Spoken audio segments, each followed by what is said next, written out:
กองประชุมสมัยสามัญของรัฐบาลประจำเดือนมิถุนายน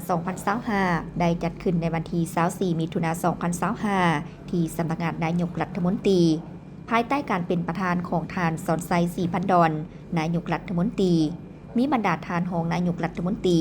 สมาชิกรัฐบาลและผู้ต่างหน้ากระทรวงเข้าร่วม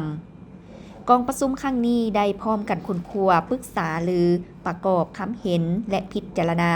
ต่อบรรดาหัวข้อที่สำคัญคือสรุปเรียกงานพ้นเด่นประจำเดือนมิถุนา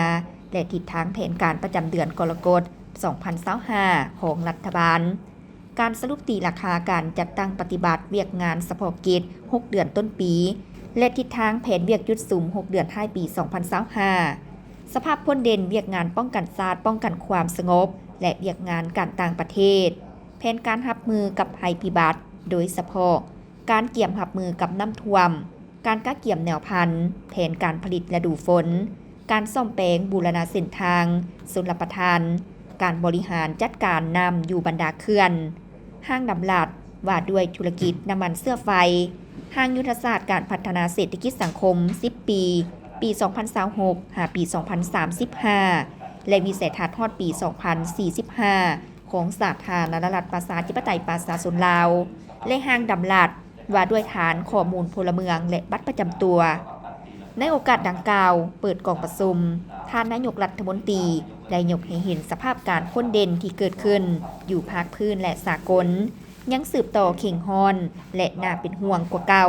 โดยเฉพาะความขัดแย้งทั้งการทหารและการเมืองอยู่บางภาคพื้นและประเทศใกล้เคียง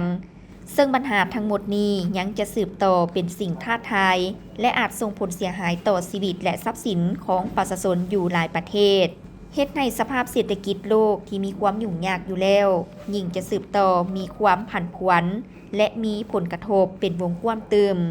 ซึ่งอาจเฮ็ดให้ราคาสินค้าและราคาน้ำมันเพิ่มสูงขึ้น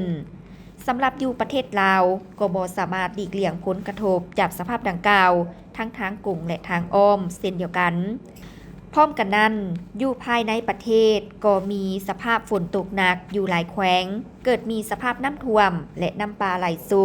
เฮ็ดให้มีผลเสียหายทางชีวิตและทรัพย์สินอยู่บางท้องถิ่นฉะนั้นต้องได้พร้อมกันค้นคว้าบรรดามาตรการวิธีการในการป้องกันและแก้ไขผลกระทบดังกล่าวแต่หัวที